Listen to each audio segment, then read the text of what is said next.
ঘর শুধু ইট পাথরের দেয়াল দিয়ে তৈরি হয় না, ভালোবাসা, সম্মান, বিশ্বাস এবং পারস্পরিক দায়িত্ববোধ দিয়ে একটি পরিবার গড়ে ওঠে। একটি ভালো ঘর সেই ঘর যেখানে নারী ও পুরুষের উভয়ের মতামত, স্বপ্ন, পরিশ্রম এবং মর্যাদার মূল্য দেওয়া হয়। ঘর বাঁধা সহজ, কিন্তু ঘর আগলে রাখা পৃথিবীর সবচেয়ে নীরব যুদ্ধ।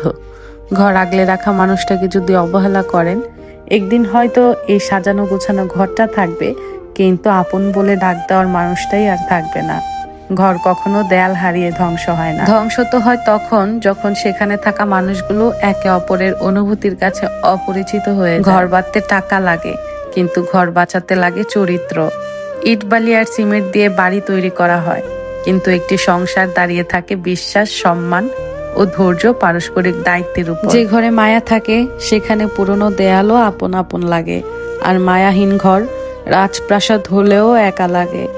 একজন নারী ভেঙে গেলেও সংসারটা ধরে রাখে, কারণ সে হারাতে শিখেনি, সে শুধু সহ্য করতে শিখেছে। ঘরটাকে সুন্দর এবং পরিপাটি রাখতে হলে শুধু ঘরটাকে নয়, যে মানুষগুলো ঘরকে প্রাণ দিয়ে রাখে তাদের মনটাকেও আগলে রাখতে হয়।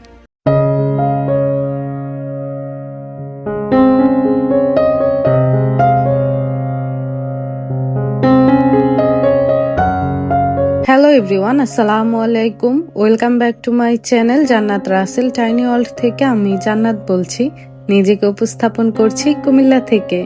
নতুন একটি ভিডিওতে আপনাদের সবাইকে ওয়েলকাম করছি। আশা করছি সবাই ভালো আছেন, সুস্থ আছেন।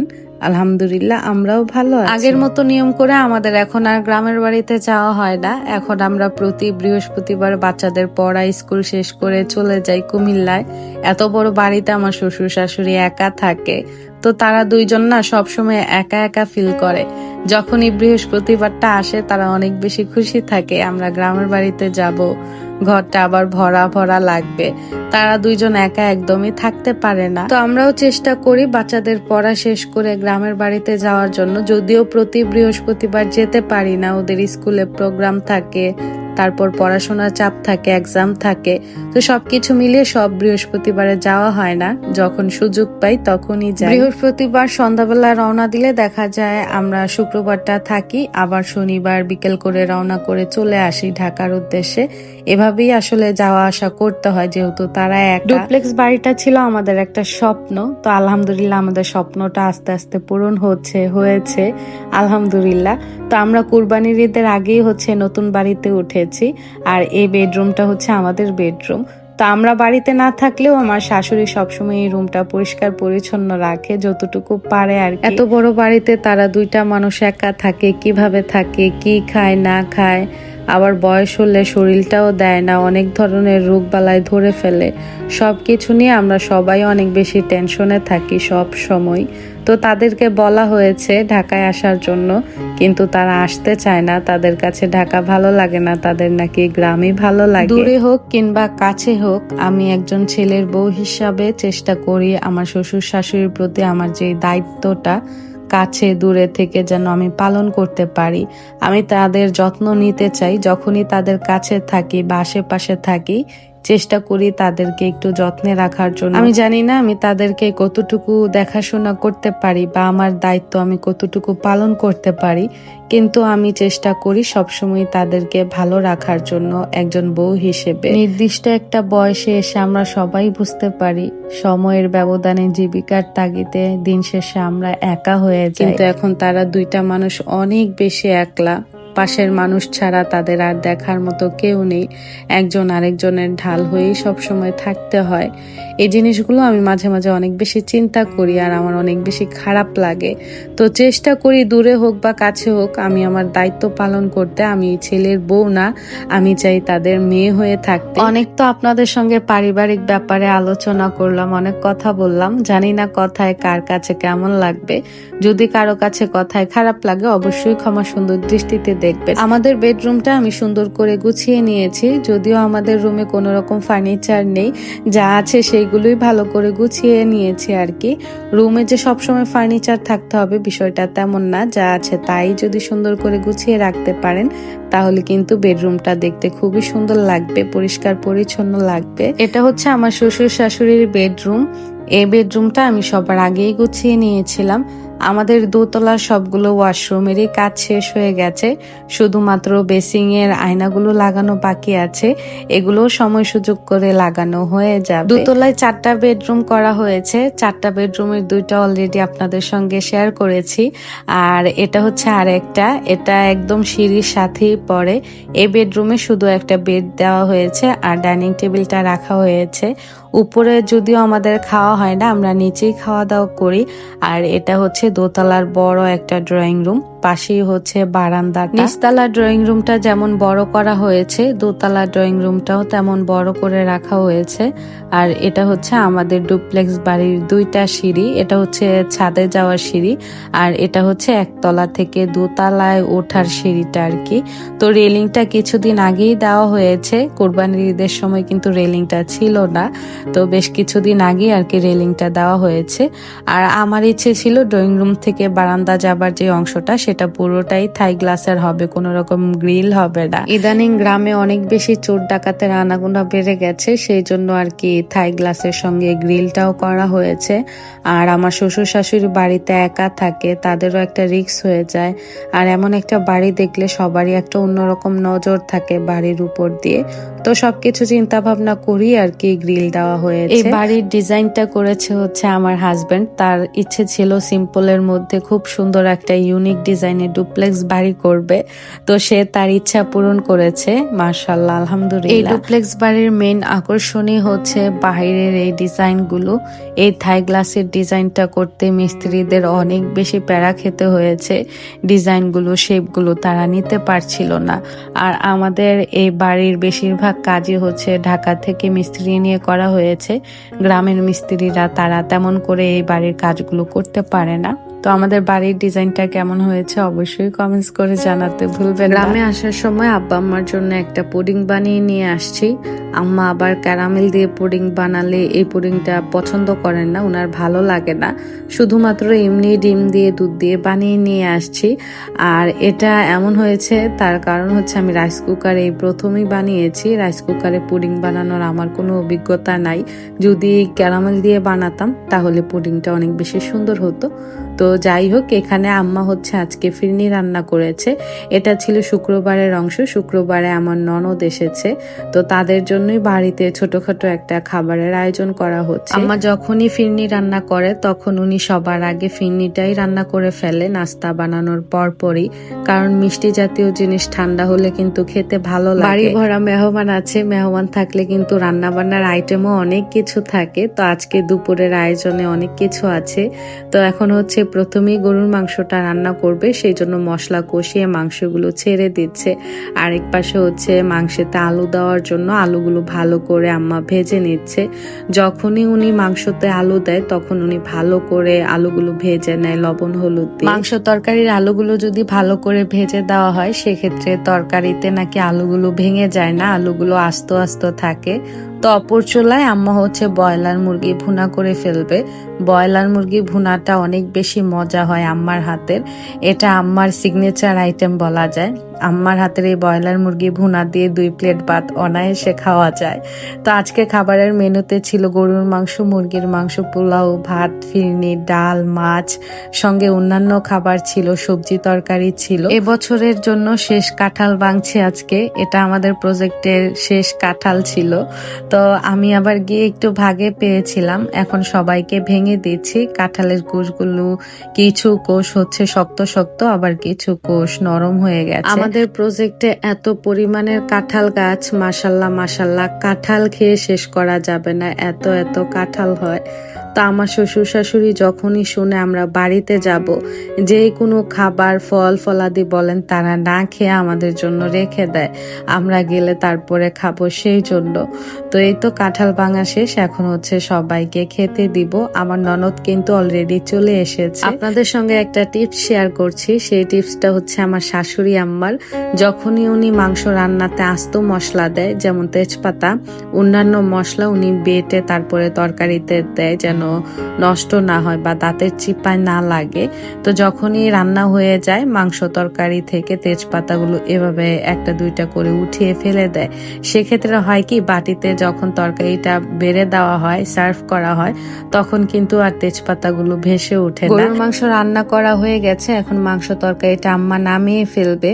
মাংস তরকারি নামানোর পর এভাবে যদি 1 চিমটি জিরার গুঁড়া তরকারির উপর ছিটিয়ে দেওয়া যায়, সেক্ষেত্রে তরকারির স্বাদ তারপর হচ্ছে ফ্লেভারটাই অন্যরকম হয়ে যায়, দ্বিগুণ বেড়ে যায়। গ্রামের বাড়িতে এত পরিমাণের গরমের মধ্যে থাকা যায় না, অনেক বেশি কষ্ট হয়ে যায় রাতের বেলা।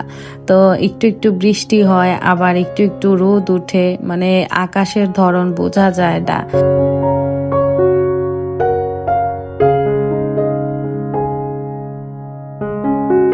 যারা যারা ভিডিওটি দেখতে দেখতে লাইক দিতে ভুলে গেছেন, প্লিজ একটি লাইক দিয়ে ভিডিওটি দেখা কন্টিনিউ করবেন।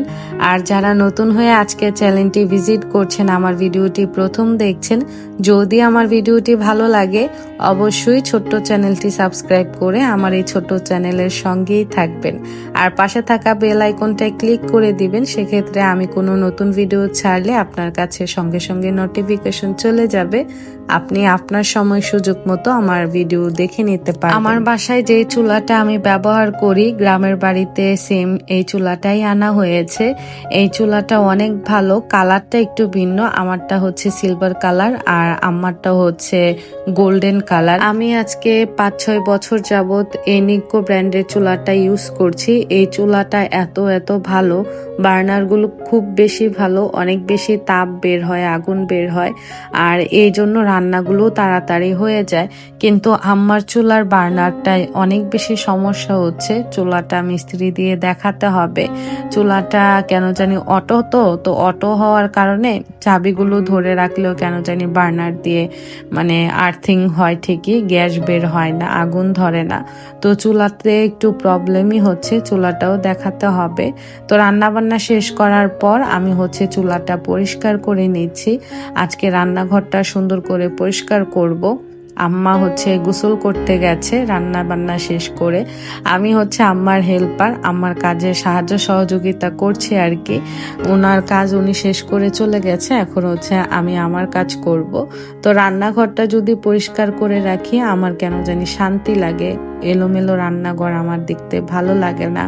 যদিও আম্মা সব সময় রান্নাঘরটা পরিষ্কার রাখে, আমার গেলে তেমন করে এক্সট্রা কাজ করতে হয় না, সবকিছু উনিই করে রাখে। এই মশলার বক্সগুলো আম্মা অনেক বছর যাবত ব্যবহার করছে, ঝুড়িগুলো পুরনো হয়ে গেছে, নষ্ট হয়ে গেছে, এতবার বলি যে এগুলো চেঞ্জ করেন, তারপরও উনি কেন জানি চেঞ্জ করতে চায় না। ওই যে আমরা নারীরা যে মায়ায় পড়ে যাই, পুরনো জিনিস হলেও জিনিসটার প্রতি মায়া থেকে যায়, তো মায়ার কারণে আমরা কোনো জিনিস আসলে দূরে রাখি না বা ফেলতে চাই না। তো আম্মাকে অনেকবারই বলেছি এগুলো চেঞ্জ করার জন্য, উনি চেঞ্জ করছে না, কারণ বড় বড় জার হলে হয় কি একসাথে উনি মশলাগুলো নিয়ে ফেলে, সেক্ষেত্রে কয়দিন পর পর আর মশলা রিফিল করার কোনো টেনশন থাকে না। ভাড়া বাসার রান্নাঘরগুলো কবুতরের খুব থেকেও ছোট হয়, আর কাউন্টার টপ তো কিছু কিছু রান্নাঘরে থাকেই না। তো সেই কষ্টের জন্যই বলা হয়েছে রান্নাঘর বড় করে দিতে, এত পরিমাণের বড় করেছে, বেডরুম থেকে রান্নাঘর বড় করেছে, আর কাউন্টার টপগুলো বিশাল বড় বড় করে দেওয়া হয়েছে।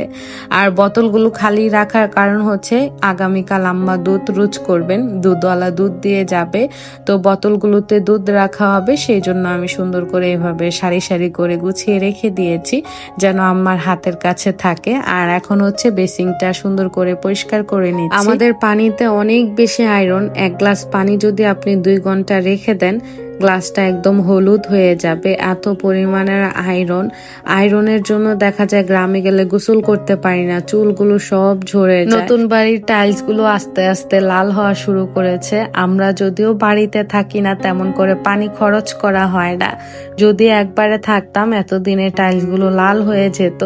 তো কোনো না কোনো একটা ব্যবস্থা আমাদের তাড়াতাড়ি করতে হবে যেন পানিগুলো হলুদ না হয়, আর্সেনিক মুক্ত পানির ব্যবস্থা করতে হবে। আর দিন যত যাচ্ছে জিনিসপত্র তত বেশি আপডেট হচ্ছে। সিঙ্কের এই ছাঁকনিটা এত বেশি সুন্দর বালতি সিস্টেম, সব ময়লাগুলো এখানে আটকে যায়, তারপর এটা উঠিয়ে ফেলে দিলেই ময়লাগুলো হয়ে যায়। তো আমার কাছে এত বেশি ভালো লেগেছে বিষয়টা। বেসিংটা সুন্দর করে আমি পরিষ্কার করে নিয়েছি, এখন একটা টাওয়াল দিয়ে ভালো করে মুছে নিচ্ছি যেন পানিগুলো না থাকে। রান্নাঘরের ডান পাশে 2টা তাক করে দেওয়া হয়েছে যেন রান্নার পর খাবারগুলো এখানে রাখা হয়। তো আপাতত এখানে আম্মা বয়মগুলো রাখে শুকনা বাজার রিফিল করে। তো এই বয়মগুলো চেঞ্জ করার জন্য অনেকবার বলেছি, উনি করছে না। কতগুলো বয়ম আমি নিয়েও দিয়েছি, সেগুলো তো রাখে না, উনি উনারগুলোতেই জিনিসপত্র রাখে। মেইন গেট দিয়ে ঢুকতেই বিশাল বড় ড্রয়িং ডাইনিং চোখে পড়বে, আর 2 পাশে 2টা বিশাল বড় বড় বেডরুম। বেডরুমেই বেলকনি আছে, কিন্তু বেডরুম দিয়ে বেলকনিতে যাওয়া যায় না। বেলকনিতে যেতে হলে ড্রয়িং রুম দিয়েই যেতে হবে। আমাদের বাড়ির বেলকনিগুলো এমন ভাবেই করা হয়েছে, বেডরুম দিয়ে যাওয়া যায় না, যেতে হলে ড্রয়িং রুম দিয়ে যেতে হবে। তো বাড়ির সবগুলো ওয়াশরুমেরই টাইলস করা হয়ে গেছে, শুধুমাত্র কমোড বসানো, বেসিং বসানো এগুলোর কাজ বাকি আর কি। আর নিচতলায় একটা বড় কমন ওয়াশরুম আছে। তো কমন ওয়াশরুমের পাশেই হচ্ছে বেসিং এরিয়া, আর সিঁড়ির পাশেই হচ্ছে আরেকটা বেডরুম।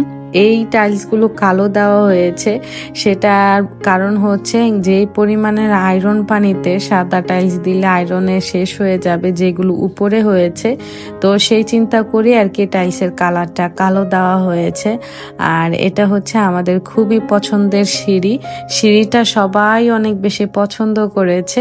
তো সিঁড়ির পাশেই হচ্ছে আরেকটা বেডরুম, আর এখানে টেবিলে আমরা হচ্ছে খাওয়া দাওয়া করি। আর এটা হচ্ছে আমাদের ওপেন কিচেনটা বিশাল বড়, যেটা দেখি হয়তো বুঝতে পারছেন। আর কাউন্টার টপটাও তো মাশাআল্লাহ অনেক বড়। যখন বাড়ির কাজ ধরেছিল তখন সবাই মনে করেছে কম টাকার মধ্যেই পুরোটা বাড়ি কমপ্লিট করতে পারবে, যেই টাকা বাজেট আছে বাজেটের মধ্যে শেষ হয়ে যাবে। কিন্তু এই বাজেটের বেশিই পড়ে গেছে দোতলাটা কমপ্লিট করতে, সেই জন্য নিচতলা আপাতত এখন অফ রাখা হয়েছে। নিচতলা বাদই আমাদের উপরতলা করতে, অন্যান্য ডিজাইনের কাজ করতে এই পর্যন্ত 1,40,00,000 টাকা খরচ হয়ে গেছে, যেটা আমাদের সবারই মানে চিন্তার বাহিরে ছিল। তো এটা হচ্ছে বাহিরের অংশ, রান্নাঘরের বাহিরে এখানে বেসিং দেওয়া হবে। আর এইখান থেকেই আম্মা হচ্ছে ডিরেক্ট পুকুর পাড়ে চলে যেতে পারে। আর এই বালতিগুলোতে আম্মা বৃষ্টির পানি ধরে রাখেন, আর বৃষ্টির পানি দিয়ে আম্মা রান্না বান্নাগুলো করেন।